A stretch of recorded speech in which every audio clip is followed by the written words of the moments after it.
Axel May pour la revue de presse internationale. Axel, la Corée du Nord a une façon bien à elle de fêter son anniversaire. La République populaire démocratique de Corée, de son petit nom complet, a célébré ce matin l'anniversaire de sa fondation il y a 68 ans avec ce qui ressemble fort à un essai nucléaire. Le quotidien sud-coréen, The Korean Times, en fait sa une sur Internet. Nous estimons que le Nord a procédé à la plus importante explosion nucléaire qui se rapproche de la puissance de la bombe d'Hiroshima, 10 kilotonnes lors de l'essai du jour contre 16 pour la bombe américaine. C'est le 5e essai en 10 ans et le 2e cette année effectué par la Corée du Nord. En mars dernier, Kim Jong-un s'était même fait prendre en photo derrière de prétendues ogives thermonucléaires miniaturisées. La mise en scène était un peu comique. Mais attention à ne pas trop se moquer. Non, le régime nord-coréen a banni le sarcasme. C'est ce que nous apprend ce matin The Independent, car il paraît que là-bas une expression est à la mode pour qualifier le chef de l'État. C'est un imbécile qui ne peut pas voir le monde extérieur.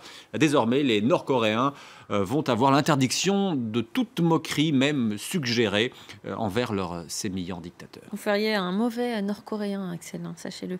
Toute autre chose à présent, Mahmoud Abbas était-il un agent du KGB? Deux universitaires de Jérusalem assurent que le président de l'autorité palestinienne était une taupe du KGB en poste en Syrie, à Damas, dans les années 80. Le journal panarabe Al-Quds parle d'une campagne israélienne de manœuvres politiques pour affaiblir les efforts russes.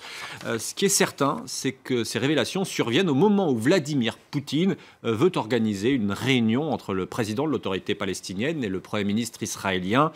Comme le relève le Jérusalem Post ce matin, il s'agirait des premiers pourparlers officiels entre Benyamin Netanyahou et Mahmoud Abbas.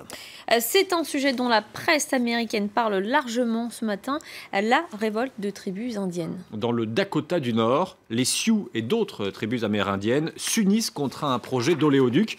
L'ouvrage de 1800 km de long pour un coût de près de 4 milliards de dollars doit acheminer du pétrole en sillonnant plusieurs États. Il devait traverser la rivière Missouri au niveau de Bismarck, c'est la capitale du Dakota du Nord, mais les risques de contamination des eaux de la ville étant trop grands, le tracé a été déplacé plus au sud, juste à côté d'une réserve, et le journal local Forum, vous l'avez à l'écran, nous apprend que le gouverneur a demandé le renfort de la garde nationale pour mettre fin aux manifestations des Indiens. Mais les Indiens bénéficient du soutien des défenseurs de l'environnement. Et là, le Daily Beast se demande si ces écologistes ne profitent pas des Indiens, des Native Americans, comme on dit là-bas, pour faire parler d'eux. Le site internet d'information Quartz estime quant à lui que ce combat pour stopper un projet d'oléoduc rappelle la façon dont les États-Unis ont été fondés au détriment des Native Americans, au détriment des Indiens.